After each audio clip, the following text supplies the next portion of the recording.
So, is there any more doubt?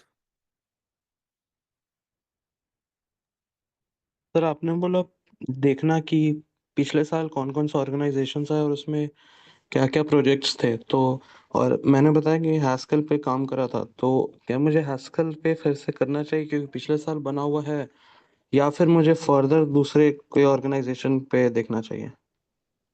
I would suggest कि आपको किसी ऑर्गेनाइजेशन की अगर अंडरस्टैंडिंग है तो आप उसी पे स्टिक करो, क्योंकि जो इस साल नए कंट्रीब्यूटर्स आएंगे उनके ऊपर आपके पास एज है उनसे, क्योंकि आपको उस चीज़ की अंडरस्टैंडिंग है, आप एक साल से उस पर काम कर रहे हो, तो ऑब्वियसली आप किसी फ्रेशर से तो बेटर ही हो।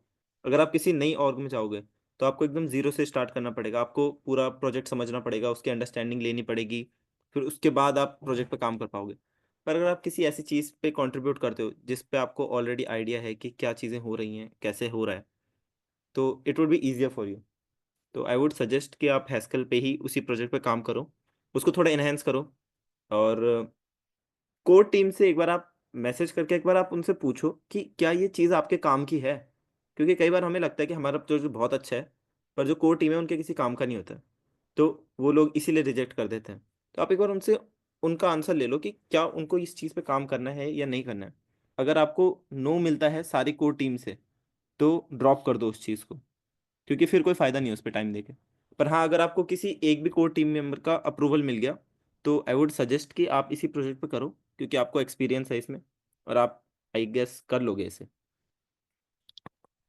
तो मेरा रिप्लाई मेल आया था कि मेरा प्रोजेक्ट आइडिया अच्छा है, मुझे डेटाबेस दूसरा करना चाहिए और जो प्रपोज़ल सबमिट किया उसे थोड़ा और बेटर कर सकते थे। मेरा सबमिशन पोस्टग्रेसql पे हुआ था, तो आई वुड थिंक कि डेटाबेस बस चेंज करेंगे और थोड़ा कोई और अपग्रेडेशंस लेंगे। तो आपने लास्ट ईयर क्यों नहीं अपडेट किया अपना वो डेटाबेस, जब उन्होंने सजेशन दिया था तो?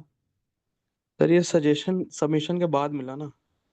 ओह! Okay, okay. हाँ, तो ये तो फिर किस्मत थोड़ा मेरा सबमिशन हो किस्मत गया, का रह फिर गया। मैंने रिप्लाई किया और मुझे हैस्केल से फिर मेल भी इसी बात का आया बाद में। हुँ। तो अगर देखो, अगर आप इतना इन्वॉल्व हो और मेंटर आपको रिप्लाई कर रहा है लास्ट ईयर से ना, तो इसका मतलब आपके चांसेस हाई हैं। आपको बस ना अब मेंटर के साथ मैं सजेस्ट करूँगा कि लूप में आ जाओ उस चीज़ को लेके, कि मतलब पहले इस चीज़ को फिक्स करो जो उन्होंने इश्यू दिया था ना कि ये चीज़ चेंज करो।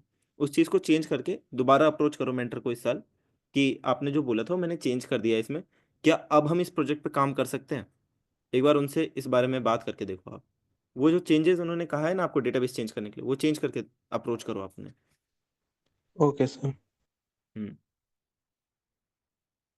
Everyone, please